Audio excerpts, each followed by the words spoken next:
അടുത്ത നമ്മുടെ ടോപ്പിക് എന്ന് പറയുന്നത് അരിത്തമാറ്റിക് കോഡിംഗ് ആണ്. അപ്പൊ എന്താണ് ഈ അരിത്തമാറ്റിക് കോഡിംഗ് എന്ന് പറഞ്ഞാൽ? അരിത്തമാറ്റിക് കോഡിംഗ് എന്ന് പറഞ്ഞാൽ ഒരു എഫിഷ്യന്റ് കോഡാണ്. അതായത് മെസ്സേജിന്റെ സൈസ് ഇൻക്രീസ് ചെയ്യുമ്പോൾ ഹഫ്മാൻ കോഡ് എന്ന് പറയുന്നത് നമുക്കൊരു ഇൻഎഫിഷ്യന്റ് ആയിട്ട് മാറും. Okay, as the message size increases Huffman code എന്താവും? ഇൻഎഫിഷ്യന്റ് ആവും. അപ്പൊ അത് ഓവർകം ചെയ്യാൻ വേണ്ടിയിട്ടാണ് നമ്മൾ എന്ത് യൂസ് ചെയ്യുന്നത്? അരിത്തമാറ്റിക് കോഡിംഗ് യൂസ് ചെയ്യുന്നത്. അപ്പോൾ സ്ട്രീം ബേസ്ഡ് കോഡിംഗ് ആണ്. പിന്നെ വരുന്നത് ലോസ്ലെസ് ഡാറ്റ കംപ്രഷൻ ആണ്. Works very well for the sequence with low entropy. അപ്പോൾ ലോ എൻട്രോപ്പിയിലുള്ള സമയത്തൊക്കെ അരിത്തമാറ്റിക് കോഡിംഗ് ആയിരിക്കും ഏറ്റവും ഹെൽപ്ഫുൾ എന്നാണ് പറയുന്നത്. അപ്പോൾ ഇതിന്റെ പ്രൊസീജിയർ നമുക്ക് നോക്കാം. അതിന് മുമ്പായിട്ട് നമുക്കൊരു പ്രോബ്ലം ഡിസ്കസ് ചെയ്യാം. നമുക്ക് പ്രൊസീജിയർ പിന്നെ നോക്കുമ്പോൾ കുറച്ച് എളുപ്പമുണ്ടാവും. അപ്പോൾ അരിത്തമാറ്റിക് കോഡിംഗ് എന്ന് പറഞ്ഞാൽ നമ്മുടെ ഹഫ്മാൻ കോഡിങ്ങിനെ ഓവർകം ചെയ്യാൻ വേണ്ടിയിട്ടാണ്. എപ്പോഴാണ് മെസ്സേജിന്റെ സൈസ് കൂടുന്നത് അപ്പോൾ നമ്മുടെ ഹഫ്മാൻ കോഡ് ഇൻഎഫിഷ്യന്റ് ആവും. അപ്പോൾ അതിന്റെ ഇൻഎഫിഷ്യൻസി തീർക്കാൻ വേണ്ടിയിട്ടാണ് നമുക്ക് എന്ത് കൊണ്ടുവന്നത്? അരിത്തമാറ്റിക് കോഡിംഗ് കൊണ്ടുവന്നത്. പ്രോബ്ലം പറഞ്ഞുതരാം, ശ്രദ്ധിച്ച് കേൾക്കുക. അപ്പോൾ ഇതാണ് ഒരു പ്രോബ്ലം പറയണത്. A source emit 4 symbols. Okay, A source emit 4 symbols. ഏതൊക്കെയാണ് 4 symbols? A, B, C, D ആണ് 4 സിമ്പിൾസ്. അതിന്റെ പ്രോബബിലിറ്റീസ് നമുക്ക് തന്നിട്ടുണ്ടാവും. എത്രയാണ്? 0.4, 0.2, 0.1, 0.3 റെസ്പെക്റ്റീവ്ലി. അപ്പൊ അതായത് 4 സിമ്പിൾ അതിന്റെ പ്രോബബിലിറ്റി തന്നിട്ടുണ്ട്. നമ്മൾ ചെയ്യേണ്ടത് അരിത്തമാറ്റിക് കോഡ് എൻകോഡ് ചെയ്യാനും ഡീകോഡ് ചെയ്യാനും നമ്മൾ എന്തുണ്ടാക്കണം? അരിത്തമാറ്റിക് കോഡ് ഉണ്ടാക്കണം. എന്തിനു വേണ്ടിയിട്ട്? For the word dad, DAD. അപ്പോൾ നമ്മൾ ഈ തന്നിരിക്കുന്ന സിമ്പിൾ വെച്ചിട്ട് അതിന്റെ പ്രോബബിലിറ്റി വെച്ചിട്ട് നമ്മൾ അരിത്തമാറ്റിക് കോഡിന്റെ എൻകോഡും ഡീകോഡും ചെയ്യണം. ഏത് വേർഡിന്റെ? ഡാഡ് എന്ന് പറഞ്ഞ ഒരു വാക്കിന്റെ എൻകോഡും ഡീകോഡും നമ്മൾ ചെയ്യണം. എന്ത് വെച്ചിട്ട്? അരിത്തമാറ്റിക് കോഡ് വെച്ചിട്ട്. അപ്പോൾ ഫസ്റ്റ് സ്റ്റെപ്പ് എന്താണെന്ന് വെച്ചാൽ നമ്മൾ സിമ്പിൾസിന് അതിന്റെ പ്രോപ്പർട്ടി അനുസരിച്ചിട്ട് ഓർഡർ ചെയ്യാം. അപ്പൊ ആദ്യം നമുക്കറിയാലോ ABCD ആണ് ഇതേ പ്രോബബിലിറ്റീസ് ആണ് പറഞ്ഞിരിക്കുന്നത്. അപ്പൊ എയുടെ പ്രോബബിലിറ്റി എത്രയാണ്? 0.4. ബിയുടെ പ്രോബബിലിറ്റി എത്രയാണ്? 0.2. സിയുടെ പ്രോബബിലിറ്റി എത്രയാണ്? 0.1. ആൻഡ് ഡിയുടെ പ്രോബബിലിറ്റി എത്രയാണ്? 0.3. അപ്പൊ ആദ്യം നമ്മൾ എന്ത് ചെയ്തു? Arrange the simple. നമ്മൾ സിമ്പിൾസിനെ അറേഞ്ച് ചെയ്തു based on their properties. Okay, അല്ലെങ്കിൽ ബേസ്ഡ് ഓൺ ദിയർ പ്രോബബിലിറ്റി അനുസരിച്ച് നമ്മൾ ആ സിമ്പിൾസിനെ അറേഞ്ച് ചെയ്തു. അതാണ് ഫസ്റ്റ് സ്റ്റെപ്പ് ചെയ്യേണ്ടത്. ഓക്കെ, ഇനി നമ്മൾ അതിന്റെ സബ് റേഞ്ച് കണ്ടുപിടിക്കണം. അപ്പൊ ഈ സബ് റേഞ്ച് എന്ന് പറഞ്ഞാൽ നിങ്ങൾ ശ്രദ്ധിക്കാനുള്ള കാര്യം, ഈ സബ് റേഞ്ച് എപ്പോഴും റേഞ്ചിങ് ഫ്രം 0 to 1 ആണ്. ഓക്കെ, സബ് റേഞ്ച് എന്ന് പറഞ്ഞാൽ എവിടേക്കാ റേഞ്ച് ചെയ്യുക? 0 to 1 വരെ മാത്രമേ സബ് റേഞ്ച് ഉണ്ടാവുള്ളൂ. അപ്പൊ സിമ്പിൾസ് നമ്മൾ ആദ്യം എഴുതി. എന്താണ് സിമ്പിൾസ്? ABCD അല്ലെ? സിമ്പിൾസ് എഴുതി, അതിന്റെ പ്രോബബിലിറ്റി എഴുതി. എന്താണ് പ്രോബബിലിറ്റി? 0.4, 0.2, 0.1, 0.3 നമുക്ക് അറിയുന്നതാണ്, ക്വസ്റ്റ്യനിൽ തന്നാണ്. ഇനി നമ്മൾ എന്താ കാണേണ്ടത്? അതിന്റെ സബ് റേഞ്ച് ആണ് കാണേണ്ടത് അല്ലെ? അപ്പൊ 0 to 1 വരെയാണല്ലോ അതിന്റെ സബ് റേഞ്ച്. അപ്പൊ നിങ്ങൾ നോക്കിയേ, എയുടെ സബ് റേഞ്ച് എത്രയാണ്? 0.4 വരെയാണ് അല്ലെ? അപ്പൊ 0 to 0.4 ആയിരിക്കും എയുടെ സബ് റേഞ്ച്. ബി എത്രയായിരിക്കും? 0.4 plus 0.2 അല്ലെ? അപ്പൊ 0.6, അതായിരിക്കും 0.6 വരെ ആയിരിക്കും അത് ബിയുടെ റേഞ്ച് ചെയ്യുക. അപ്പൊ എ പറയുന്നത് 0 to 0.4 ആണെങ്കിൽ ബി എവിടെ നിന്നായിരിക്കും സ്റ്റാർട്ട് ചെയ്യുക? 0.4 എന്നാണ് സ്റ്റാർട്ട് ചെയ്യുക. എവിടെ വരെ റേഞ്ച് ചെയ്യും? 0.6 വരെ വരും. കണ്ടോ, ഞാൻ അവിടെ വെറുതെ വരച്ചിട്ടാണ്. നിങ്ങൾ എക്സാമിന് അതൊന്നും വരയ്ക്കണ്ട, ഞാൻ നിങ്ങൾക്ക് മനസ്സിലാവാൻ വേണ്ടി മാത്രം അത് വരച്ചതാണ്. അപ്പൊ അടുത്തതിന്റെ സ്റ്റാർട്ടിങ് എന്തായിരിക്കും? 0.6. എൻഡിങ് എത്രയായിരിക്കും? 0.6 plus 0.1 അല്ലെ? അത് എത്ര വരും? 0.7. കണ്ടോ, ഇനി അടുത്തതിന്റെ സ്റ്റാർട്ടിങ് എന്തായിരിക്കും? 0.7. എവിടെ വരെ റേഞ്ച് ചെയ്യും? 0.7 plus 0.3, 0.1 വരെ. കണ്ടോ, അപ്പോൾ ആദ്യം നമ്മൾ സിമ്പിൾ എഴുതണം, അതിന്റെ പ്രോബബിലിറ്റി എഴുതണം, സബ് റേഞ്ച് എഴുതണം. അപ്പൊ സബ് റേഞ്ച് എഴുതുക എന്ന് പറഞ്ഞെന്ന് വെച്ചാൽ എയുടെ വാല്യൂ ഇവിടെ തൊട്ട് 0 to 1 വരെ മാത്രമേ ഇത് വേരി ചെയ്യുള്ളൂ. അപ്പൊ എങ്ങനെ പോവും? 0 to 0.4, 0.4 to എവിടെ വരെ പോവും? 0.4 plus 0.2 എത്രയാണ്? 0.6. അടുത്ത സ്റ്റാർട്ടിങ് 0.6 ആയിരിക്കും, അടുത്ത് വരുന്നത് 0.7, 0.7 to 1. കണ്ടോ, അതാണ് നമ്മുടെ സെക്കൻഡ്. അപ്പൊ ആദ്യം നമ്മൾ സിമ്പിൾസിന് അതിന്റെ പ്രോപ്പർട്ടി അനുസരിച്ച് എഴുതുക. അടുത്തത് നമ്മൾ സബ് റേഞ്ച് അറേഞ്ച് ചെയ്യുക. അതായത് sub range, simple probability sub range arrange ചെയ്യുക. ഇനി ഇതാണ് എൻകോഡിങ് ചെയ്യുന്നത്. കണ്ടോ, അപ്പൊ എൻകോഡിങ് എങ്ങനെ ചെയ്യാന്ന് വെച്ചാൽ ഞാൻ പറഞ്ഞുതരാം, നിങ്ങൾ ശ്രദ്ധിച്ച് കേൾക്കണം. നമുക്ക് ഡാഡ് എന്ന് പറഞ്ഞൊരു വാക്കാണ് നമുക്ക് എൻകോഡ് ചെയ്യേണ്ടത് അല്ലെ? അപ്പൊ ആദ്യം നമ്മൾ വരയ്ക്കുന്നത് നമുക്കുള്ള സബ് റേഞ്ച് ആണ്. ഓക്കെ, ഇപ്പൊ ഇവിടെ നമ്മൾ കണ്ടുപിടിച്ച് വെച്ചിട്ടുണ്ട് നമ്മൾ സബ് റേഞ്ച് എത്രയാണെന്നുള്ളത്. കണ്ടോ, അപ്പൊ നിങ്ങൾ ഈ ഒരു പോർഷൻ മാത്രം നോക്കുക. ആദ്യം ഞാൻ വരച്ചത് മാത്രം നോക്കുക. സബ് റേഞ്ച് എത്ര വേരി ചെയ്യുക? 0 to 1 വരെയാണ് സബ് റേഞ്ച് വേരി ചെയ്യുക ആണല്ലോ. 0 to 1 ആണ് സബ് റേഞ്ച്. കണ്ടോ വരച്ചത്. ഇനി അതിൽ ഏതൊക്കെ ഡിവിഷൻ ഉണ്ട്? 0.4 ഉണ്ട്, 0.6 ഉണ്ട്, 0.7 ഉണ്ട്, 1 ഉണ്ട്. അറിയണ കാര്യമാണല്ലോ. നോക്കൂ, 0.4, 0 to 0.4 A, 0.4 to 0.6 P, 0.6 to 0.7 C, 0.7 to 1 എന്താണ് ഡി ആണ് അല്ലേ അല്ലേ. അപ്പൊ നമ്മൾ അത് വരച്ചു കണ്ടു. അതെങ്ങനെ വരയ്ക്കണമെന്ന് മനസ്സിലായല്ലോ. 0, 0.4, 0.6, 0.7, 1. അപ്പൊ നമ്മളത് ABCD എന്ന് എഴുതി. നമുക്കറിയാലോ ഫസ്റ്റ് ലെറ്റർ ഏതാണ്, നമ്മുടെ ഡി ആണ് അല്ലെ. ഡാഡ് എന്ന് പറയുമ്പോൾ ഫസ്റ്റ് ലെറ്റർ ഡി ആണ്. അപ്പൊ നമ്മള് ഡിയുടെ റേഞ്ച് എടുക്കുക. കണ്ടോ, ഡിയുടെ റേഞ്ച് എടുക്കുക. ഡിയുടെ റേഞ്ച് എന്ന് പറഞ്ഞാൽ എത്രയാണ്, 0.7 to 1 അല്ലെ. അപ്പൊ നമ്മുടെ റേഞ്ച് എത്ര വന്നു, 0.7 സ്റ്റാർട്ടിങ്ങും 1 ആണ് നമ്മുടെ റേഞ്ച് എന്ന് വിളിക്കുന്നത് അല്ലെ. അപ്പൊ ഡാഡ് എന്ന് പറയുന്നത് ആദ്യത്തെ വാക്ക് ഡി ആയതുകൊണ്ട് നമ്മൾ ആദ്യം എന്തെടുത്തു, ഡിയുടെ റേഞ്ച് എടുത്തു. ഇനി നമ്മൾ അതിൽ ABCD കണ്ടുപിടിക്കണം അല്ലെ. അതെങ്ങനെ ABCD കണ്ടുപിടിക്കുക ഒന്ന് നോക്കിയേ. അതിന്റെ ഫോർമുലയാണ് തന്നിരിക്കുന്നത്. ഫസ്റ്റ് ലെറ്റർ ഓഫ് ഡാഡ് എന്ന് പറയുന്നത് ഡി ആണ്. അതെങ്ങനെ കണ്ടുപിടിക്കാന്ന് വെച്ചാൽ low is equal to low plus range into low range, high is equal to low plus range into high range. അതെങ്ങനെയാണെന്ന് ഞാൻ പറഞ്ഞുതരാം. അപ്പൊ റേഞ്ച് എന്ന് പറഞ്ഞെന്ന് വെച്ചാല് ഇപ്പൊ നമ്മൾ ഇതിൽ ഏതൊക്കെ കാണണം, ലോ എന്താണെന്ന് കാണണം, റേഞ്ച് കാണണം, ലോ റേഞ്ച് കാണണം അല്ലെ. അപ്പൊ നമ്മളിത് നോക്കിക്കോട്ടോ. റേഞ്ച് എന്ന് പറഞ്ഞാൽ നമ്മൾ കണ്ടുപിടിക്കുക. ഇപ്പൊ നമ്മൾ രണ്ടാമത്തേന്റെ അല്ലേ കണ്ടുപിടിക്കേണ്ടത്. നമുക്ക് ആകെ കൂടെ അറിയണത് എന്താണ്, സ്റ്റാർട്ടിങ് 0.7 ആണ്, 1 ആണ് എൻഡിങ്. അതാണ് നമുക്ക് അറിയണത് അല്ലെ. അപ്പൊ അതിന്റെ റേഞ്ച് എന്ന് പറഞ്ഞാൽ എന്തായിരിക്കും, 1 മൈനസ് 0.7 എത്ര വരും, 0.3. അതാണ് ആ റേഞ്ച് വാല്യൂ. കണ്ടോ, 0.3 ആണ് റേഞ്ച് വാല്യൂ. അപ്പൊ ലോവസ്റ്റ്, ലോ എന്ന് പറയുന്നത് lowest point in the new scale. നമ്മുടെ സ്കെയിലിലുള്ള ലോവസ്റ്റ് പോയിന്റ്, അതായത് നമ്മുടെ പുതിയ സ്കെയിൽ പറഞ്ഞാൽ എത്രയാണ്, 0.7 to 1 ആണ് അല്ലെ. അപ്പൊ അതിന്റെ റേഞ്ച് പറഞ്ഞാൽ 1 മൈനസ് 0.7 ആണ് 3. ലോ കണ്ടുപിടിക്കുക പറഞ്ഞാൽ നമ്മുടെ പുതിയ സ്കെയിലിലുള്ള ലോ വാല്യൂ അത് എത്രയാണ്, 0.7 അല്ലെ.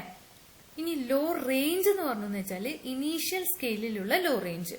ഓക്കെ, അപ്പൊ ഇനീഷ്യൽ സ്കെയിൽ എന്ന് പറഞ്ഞാൽ എന്താണ്, 0 to 1 ആണ് ഇനീഷ്യൽ സ്കെയിൽ. നമ്മൾ വരച്ചിരിക്കുന്നത് 0 to 1 ആണ്. അതാണ് നമ്മുടെ ഇനീഷ്യൽ സ്കെയിൽ എന്ന് വിളിക്കുന്നത്. അപ്പൊ ലോ റേഞ്ച് എന്ന് പറഞ്ഞാൽ ഇനീഷ്യൽ സ്കെയിലിലുള്ള ലോ റേഞ്ച്. ഓക്കെ, അപ്പൊ നമ്മൾ അതാണ് നമ്മുടെ ഇക്വേഷൻസ് വെച്ചിട്ട് നമ്മൾ ഇനി എയുടെ പോയിന്റ്, ബിയുടെ പോയിന്റ്, സിയുടെ പോയിന്റ് നമ്മൾ കണ്ടുപിടിക്കാൻ പോകുന്നത്. അപ്പോൾ ആദ്യത്തത് എയുടെ പോയിന്റ് നമ്മൾ കണ്ടുപിടിക്കുക എന്ന് പറഞ്ഞാൽ നമുക്കറിയാം low plus range into low range ആണ്. അപ്പൊ ലോ എന്ന് പറഞ്ഞാൽ എന്താണ്, നമ്മുടെ ന്യൂ സ്കെയിലിലുള്ള ലോ വാല്യൂ അത് എത്രയാണ് വന്നത്, 0.7 അല്ലെ. പ്ലസ് റേഞ്ച് എത്രയാണ്, നമ്മളിവിടെ കണ്ടുപിടിച്ച് വെച്ചിട്ടുണ്ട് 0.3 ഇൻറ്റു ലോ ഇനീഷ്യൽ സ്കെയിൽ എത്ര ലോ റേഞ്ച് 0. അപ്പൊ എത്ര വന്നു, 0.7 വന്നു. കണ്ടോ. ഇനി ഹൈ എന്ന് പറയുമ്പോൾ എന്ത് വരും, ലോ നമുക്കറിയാം ന്യൂ സ്കെയിലുള്ള പ്ലസ് റേഞ്ച് നമുക്കറിയാം 0.3. ഹൈ റേഞ്ച് എന്ന് പറയുമ്പോൾ ഇനീഷ്യൽ സ്കെയിലിലെ അല്ലെ, ഇനീഷ്യൽ സ്കെയിലിലുള്ള ഏതാ നോക്കേണ്ടത്, ഹൈ റേഞ്ച് എന്ന് പറയുമ്പോൾ എ ആണ് കണ്ടുപിടിക്കേണ്ടത്. അപ്പൊ ഇനീഷ്യൽ സ്കെയിലുള്ള എയുടെ ഹൈ റേഞ്ച്, എയുടെ ലോ റേഞ്ച് എത്രയാണ്, 0 ആണ് അല്ലെ. എയുടെ ഹൈ റേഞ്ച് എത്രയാണ്, 0.4 ആണ്. അവിടെ ഒന്ന് ശ്രദ്ധിക്കണേ. കണ്ടോ. അപ്പൊ നമ്മൾ അവിടെ ഹൈ റേഞ്ച് ലോ റേഞ്ച് എന്ന് പറയുമ്പോൾ നമ്മൾ എടുക്കുന്ന വാല്യൂന്റെ ഇനീഷ്യൽ സ്കെയിലിലുള്ള വാല്യൂ. അപ്പൊ ലോ റേഞ്ച് എന്ന് പറഞ്ഞാൽ എയുടെ ലോ റേഞ്ച് എത്രയാണ്, 0യും ഹൈ റേഞ്ച് എന്ന് പറയുമ്പോൾ എയുടെ ഹൈ റേഞ്ച് എത്രയാണ്, 0.4. അപ്പൊ നമുക്ക് രണ്ട് വാല്യൂ കിട്ടിയല്ലോ. എത്രയൊക്കെയാണ്, 0.7ഉം 0.82. അപ്പൊ നിങ്ങൾ ഇവിടെ നോക്കിയേ, 0.7ഉം 0.82. അപ്പൊ ന്യൂ സ്കെയിലില് നമ്മൾ 0.7ഉം 0.82 ആയിരിക്കും നമ്മുടെ ഏത് വാല്യൂ, എ വാല്യൂ വരുന്നത്. കണ്ടോ, 0.7ഉം 0.82 അതിന്റെ നടുക്ക് വരുന്നതാണ് എന്ത് വാല്യൂ, എ വാല്യൂ. ഇനി അടുത്തത് നമ്മൾ അതേപോലെ എന്ത് കണ്ടുപിടിക്കണം, ബി കണ്ടുപിടിക്കണം. ഡാഡ് അല്ലെ, അല്ല ബി കണ്ടുപിടിക്കാം. അതിന്റെ ബി കണ്ടുപിടിക്കണം. ബി കണ്ടുപിടിക്കുക പറഞ്ഞാൽ എന്തായിരിക്കും, അപ്പൊ അതിന്റെ ലോ അല്ലെ, ന്യൂ സ്കെയിലുള്ള low plus 0.3 range into low range. ബിയുടെ ലോ റേഞ്ച് എന്തായിരിക്കും, ബിയുടെ ഇനീഷ്യൽ സ്കെയിലിലുള്ള ലോ റേഞ്ച് എത്രയാണ്, 0.4. കണ്ടോ. ഹൈ റേഞ്ച് എത്രയാണ്, 0.6. അങ്ങനെ അതിന്റെ ലോവും ഹൈയും കണ്ടുപിടിക്കുക. അപ്പൊ എത്ര കിട്ടും, 0.82, 0.88. അപ്പൊ ന്യൂ സ്കെയിലിൽ എന്ത് വരും, 0.82 to 0.88 ആയിരിക്കും നമ്മുടെ ബി വാല്യൂ. കണ്ടോ. അതായത് ഇവിടെ ഒരു കാര്യം ശ്രദ്ധിച്ചാൽ മതി, ഈ എയുടെ ഹൈ വാല്യൂ തന്നെയായിരിക്കും ബിയുടെ ലോ വാല്യൂ എന്ന് പറയുന്നത് അല്ലെ. അപ്പൊ കാൽക്കുലേഷൻ അത് എളുപ്പമാവുമെന്ന് ശ്രദ്ധിച്ചാൽ മതി. അതുപോലെ ബിയുടെ ഹൈ വാല്യൂ ആയിരിക്കും സിയുടെ ലോ വാല്യൂ. ഇനി സി നമ്മൾ അതേപോലെ ഇക്വേഷൻ വെച്ച് കണ്ടുപിടിക്കുക. എന്നിട്ട് നമ്മൾ ന്യൂ സ്കെയിലിൽ എന്ത് മാർക്ക് ചെയ്യുക, A B C D mark ചെയ്യുക. അപ്പൊ നമുക്ക് ന്യൂ സ്കെയിൽ കിട്ടിയല്ലോ. ഇനി അടുത്ത നമ്മുടെ ലെറ്റർ എന്താണ്, എ അല്ലെ. അപ്പൊ എയുടെ നമ്മൾ അതേപോലെ സ്കെയിലാക്കി വരയ്ക്കുക. എന്നിട്ട് എവിടുന്നാണ് സ്റ്റാർട്ടിങ് 0.7 to 0.82 ആണ് സ്റ്റാർട്ടിങ്. ഇനി നമ്മൾ എന്ത് കണ്ടുപിടിക്കണം? ABCD കണ്ടുപിടിക്കണം. അപ്പൊ ഇതേപോലെ നോക്കുക. അപ്പൊ റേഞ്ച് എന്ന് പറയുന്നത് എന്ത് വരും? 0.82 മൈനസ് 0.7 ആയിരിക്കും നമ്മുടെ റേഞ്ച്. കണ്ടുവോ? പിന്നെ എയുടെ വാല്യൂ കണ്ടുപിടിക്കുക. എയുടെ വാല്യൂ പറയുമ്പോൾ low plus range into low range. അതുപോലെ ABCയുടെ വാല്യൂ കണ്ടുപിടിക്കുക. ഇനി നമ്മൾ ലാസ്റ്റ് ലെറ്റർ എത്തുമ്പോൾ എന്നിട്ട് നമ്മൾ എന്ത് ചെയ്തു? ഈ വാല്യൂസ് ABCD വാല്യൂ കണ്ടുപിടിച്ചു. അത് നമ്മളിവിടെ മാർക്ക് ചെയ്തു. ഇനി ലാസ്റ്റ് വാല്യൂ നമ്മൾ എന്താണ്? ലാസ്റ്റ് ലെറ്റർ നമ്മൾ എന്താണ്? D. അപ്പൊ നമ്മൾ വീണ്ടും D എന്ന് സ്കെയിൽ എടുത്തു. എന്നിട്ട് നമുക്ക് എന്ത് കിട്ടി? 0.784ഉം 0.82ഉം കിട്ടി. അപ്പൊ ലാസ്റ്റ് ലെറ്റർ എത്തിക്കഴിഞ്ഞാൽ നമ്മൾ കാണേണ്ടത് ടാഗ് വാല്യൂ ആണ്. ശ്രദ്ധിക്കണം, ഇതുവരെ നമ്മൾ ABCDയുടെ വാല്യൂ കണ്ടുപിടിച്ചു. ലാസ്റ്റ് ലെറ്റർ എഴുതി കഴിഞ്ഞാൽ നമ്മൾ എന്താ കണ്ടുപിടിക്കേണ്ടത്? ടാഗ് വാല്യൂ ആണ് കണ്ടുപിടിക്കേണ്ടത്. അപ്പൊ എങ്ങനെ ടാഗ് വാല്യൂ കാൽക്കുലേറ്റ് ചെയ്യുക? ആ രണ്ടെണ്ണത്തിന്റെ ആവറേജ്, നമ്മുടെ ആ സ്കെയിലിൽ കിട്ടുന്നതിന്റെ ആവറേജ് ആയിരിക്കും നമ്മുടെ ടാഗ് വാല്യൂ. അതായത് 0.784 പ്ലസ് 0.82/2 ആണ് നമ്മുടെ 0.802. അതാണ് നമ്മൾ കണ്ടുപിടിക്കേണ്ടത്. അപ്പൊ മനസ്സിലായല്ലോ എങ്ങനെ എൻകോഡ് ചെയ്യാന്നുള്ളത്? ഒന്ന് ശ്രദ്ധിച്ച് കേൾക്കണേ. ഇനി നമുക്ക് ഡീകോഡിംഗ് നോക്കാം. അപ്പൊ ടാഗ് വാല്യൂ നമ്മുടെ സബ് റേഞ്ച് മാത്രമാണ് ട്രാൻസ്മിറ്റ് ചെയ്യുക. ഓക്കെ, ടാഗ് വാല്യൂ നമുക്കുള്ള സബ് റേഞ്ച് മാത്രമാണ് എന്ത് ചെയ്യുന്നത്? ട്രാൻസ്മിറ്റ് ചെയ്യുന്നത്. അപ്പൊ നമ്മൾ എങ്ങനെ ഡീകോഡ് ചെയ്യുന്നത് നോക്കാം. അപ്പൊ ഇൻപുട്ട് ഡാറ്റ എന്ന് പറഞ്ഞാൽ നമുക്ക് ഡീകോഡിംഗിൽ നമുക്ക് കിട്ടുന്ന എന്താണ്? Tag value sub range. അപ്പൊ ടാഗ് വാല്യൂ എന്താണെന്ന് നമുക്കറിയാലോ. എത്രയാണ്? 0.802 ആണ് നമ്മുടെ ടാഗ് വാല്യൂ. സബ് റേഞ്ച് എന്ന് പറഞ്ഞാൽ എത്രയാണ്? നമുക്കറിയാം ABCDയുടെ സബ് റേഞ്ച് അറിയാം അല്ലെ. അപ്പൊ നമ്മളത് ഇവിടെ ഒരു സ്കെയിലായിട്ട് മാർക്ക് ചെയ്യുക. അപ്പൊ 0 to 1 ആണ് സബ് റേഞ്ച് പോവാന്ന് നമുക്കറിയാലോ. 0 to 1 ആണ് നമ്മുടെ സബ് റേഞ്ച് എന്ന് പറയുന്നത്. നമുക്ക് കിട്ടിയ ടാഗ് വാല്യൂ എന്ന് പറയുന്നത് ഇവിടെ ആയിരിക്കും വരിക അല്ലെ. 0.802 എന്ന് പറയുന്നതായിരിക്കും നമ്മുടെ ടാഗ് വാല്യൂ. അപ്പൊ ഇത് ജസ്റ്റ് ഒന്ന് നോട്ട് ചെയ്ത് വെക്കുക. ഇനി നമ്മുടെ ടാഗ് വാല്യൂ എന്ന് പറയുന്നത് ഫസ്റ്റ് ലെറ്റർ എന്താണ്? D ആണ് അല്ലെ. അപ്പൊ D എന്ന് പറയുന്നത് എവിടെയാണ് ലൈസ് ചെയ്യുന്നത്? 0.7 to 0.1 വരെയാണ് നമ്മുടെ ഫസ്റ്റ് D എന്ന് പറയുന്ന ലെറ്റർ ഉള്ളത് അല്ലെ. അപ്പൊ അത് നമ്മൾ പുതിയ സ്കെയിലായിട്ട് എടുക്കുക. ഓക്കെ, അപ്പൊ D ആദ്യം നമ്മളൊരു സ്കെയില് വരച്ചു. നമ്മുടെ സാധാ സ്കെയിൽ സബ് റേഞ്ച് പറഞ്ഞാൽ 0 to 1 ആണ്. അതിൽ നമുക്ക് ടാഗ് വാല്യൂ, ഇതാണ് നമുക്ക് ട്രാൻസ്മിറ്റ് ചെയ്ത് കിട്ടുന്ന ഒരു സാധനം അല്ലെ. നമുക്ക് ട്രാൻസ്മിറ്റ് ചെയ്ത് കിട്ടുന്ന ഡാറ്റ ഇതാണ് നമുക്ക് കിട്ടുന്നത്, നമ്മുടെ സബ് റേഞ്ചും ടാഗ് വാല്യൂ. ഇനി നമ്മൾ നോക്കുക, നമ്മുടെ ഫസ്റ്റ് ലെറ്റർ എന്താണ്? D ആണ് അല്ലെ. നമുക്ക് വാക്കറിയാം D ആണെന്നുള്ളത്. അപ്പൊ ആ D എവിടെയാണ് കിടക്കുന്നത് നോക്കുക. എവിടെ കിടക്കുന്നത്? 0.7 to 1 നമ്മുടെ D വാല്യൂ കിടക്കുന്നത്. അപ്പൊ നമ്മൾ അത് നോട്ട് ചെയ്യാം. 0.7 to 1 കണ്ടോ. അപ്പൊ റേഞ്ച് എന്ന് പറയുന്നത് എന്ത് വരും? 1 മൈനസ് 0.7 അല്ലോ. അപ്പൊ നമ്മൾക്ക് ഇനി കണ്ടുപിടിക്കേണ്ടത് T സ്റ്റാർ ആണ്.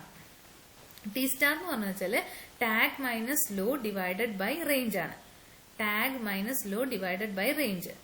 അപ്പൊ നമ്മൾ ആദ്യം ഫസ്റ്റ് ലെറ്റർ എടുക്കുക, ഡിയുടെ സബ് റേഞ്ച് നോക്കുക, സബ് റേഞ്ചിന്റെ സ്കെയിൽ വരയ്ക്കുക. സബ് റേഞ്ചിന്റെ സ്കെയിൽ വരച്ചതിന് ശേഷം നമ്മൾ T സ്റ്റാർ, അതായത് പുതിയ ടാഗ് വാല്യൂ ആണ് നോക്കുന്നത്. പുതിയ ടാഗ് വാല്യൂ എന്ന് പറഞ്ഞാല് പഴയ ടാഗ് മൈനസ് നമ്മുടെ സ്കെയിലിലുള്ള ലോ വാല്യൂ, പുതിയ സ്കെയിലിലുള്ള ലോ വാല്യൂ ബൈ റേഞ്ച് ആണ്. അപ്പൊ റേഞ്ച് കണ്ടുപിടിക്കാൻ അറിയാലോ, 1 മൈനസ് 0.7 ആണ് അല്ലെ. 1 മൈനസ് 0.7 ആണ്, അത് എത്ര? 0.3. ടാഗ് വാല്യൂ എന്ന് പറഞ്ഞാൽ പ്രീവിയസ് ടാഗ് വാല്യൂ എത്രയാണ് നമുക്കുള്ള ടാഗ് വാല്യൂ? 0.802. 0.802 മൈനസ് പുതിയ സ്കെയിലിന്റെ ലോ എന്ന് പറഞ്ഞാൽ 0.7. അപ്പൊ നമുക്ക് എന്ത് കിട്ടി? T സ്റ്റാർ എന്ന് പറഞ്ഞു കിട്ടി അല്ലെ. അപ്പൊ ഈ T സ്റ്റാർ എന്ന് പറയുന്നതാണ് നമ്മുടെ പുതിയ ടാഗ് വാല്യൂ. അപ്പൊ ഈ പോയിന്റ് 0.34 എന്ന് പറയുന്നത് എവിടെയാ കിടക്കുന്നത്? 0.34 എന്ന് പറയുമ്പോൾ ഏത് സബ് റേഞ്ചിന്റെ കിടക്കുന്നത്? ഫസ്റ്റിലാണ് കിടക്കുന്നത് അല്ലെ. ഈ ഇതിലല്ലേ വരുന്നത്. അപ്പൊ നമ്മുടെ സെക്കൻഡ് വേർഡ് എന്ന് പറയുന്നത് എന്തായിരിക്കും? സെക്കൻഡ് ലെറ്റർ ഈസ് A ആണ്. കണ്ടോ. അപ്പൊ സെക്കൻഡ് ലെറ്റർ എന്ന് പറയുന്നത് എന്താണ്? A ആണ്. അപ്പൊ A എന്നുള്ളത് നമ്മൾ എങ്ങനെ വരയ്ക്കും? റേഞ്ച് എത്രയാണ്? 0 to 0.4 ആണ് നമ്മുടെ റേഞ്ച്. എയുടെ റേഞ്ച് എത്രയാണ്? 0 to 0.4. വീണ്ടും നമ്മൾ ഇതേപോലെ കാൽക്കുലേറ്റ് ചെയ്യണം. അപ്പൊ ഇവിടെ ടാഗ് വാല്യൂ എന്ന് പറയുന്നത് ഏതായിരിക്കും വരിക? Just previous 0.34. കണ്ടോ. അപ്പൊ 0.34 മൈനസ് 0 ഡിവൈഡഡ് ബൈ ഇതിന്റെ റേഞ്ച് എത്രയാണ്? 0.4 മൈനസ് 0 0.4. അപ്പൊ ഈ വാല്യൂ 0.85. 0.85 എന്ന് പറയുന്നത് എവിടെയാണ് കിടക്കുന്നത്? 0.85 എന്ന് പറയുമ്പോൾ D ആണ്. അപ്പൊ നമ്മുടെ ലാസ്റ്റ് ലെറ്റർ, തേർഡ് ലെറ്റർ എന്താണ്? D. അപ്പൊ ഡീകോഡിംഗ് ഒന്നും കൂടെ പറയാം. നമുക്കുള്ളത് ടാഗ് വാല്യൂയും നമ്മുടെ സബ് റേഞ്ചും ആണ് നമുക്കുള്ളത്. അപ്പൊ നമുക്ക് കിട്ടിയ ഇതാണല്ലോ നമുക്കുള്ളത്. നമ്മുടെ സബ് റേഞ്ച് എന്ന് പറഞ്ഞാൽ 0 to 1ഉം നമ്മുടെ ടാഗ് വാല്യൂ എന്ന് പറയുന്നത് 0.802 ആണ്. അപ്പൊ ഈ 0.802 എവിടെയാണ് ലൈ ചെയ്യുന്നത് നോക്കുക. 0.802 എവിടെയാണ് ലൈ ചെയ്യണത്? ഏത് സബ് റേഞ്ചിലാണ് ലൈ ചെയ്യണത്? ഡിയിലാണ് കിടക്കുന്നത് അല്ലെ. അപ്പൊ ഫസ്റ്റ് ലെറ്റർ എന്താണ്? D ആണ്. അപ്പൊ ഡിയുടെ സബ് റേഞ്ച് നോക്കുക. സിയുടെ സബ് റേഞ്ച് എന്താണ്? 0.7 to 1 ആണ് അല്ലെ. എന്നിട്ട് നമ്മൾ പുതിയ ടാഗ് വാല്യൂ കണ്ടുപിടിക്കുക. ആ ടാഗ് വാല്യൂ എവിടെയാണോ ലൈ ചെയ്യണമെന്ന് നോക്കുക. എന്നിട്ട് അതിന്റെ സ്കെയിൽ വരയ്ക്കുക. എന്നിട്ട് പുതിയ ടാഗ് വാല്യൂ കണ്ടുപിടിക്കുക. അപ്പൊ നമുക്ക് ഡീകോഡിങ് ചെയ്യാൻ പറ്റും. മനസ്സിലായോ?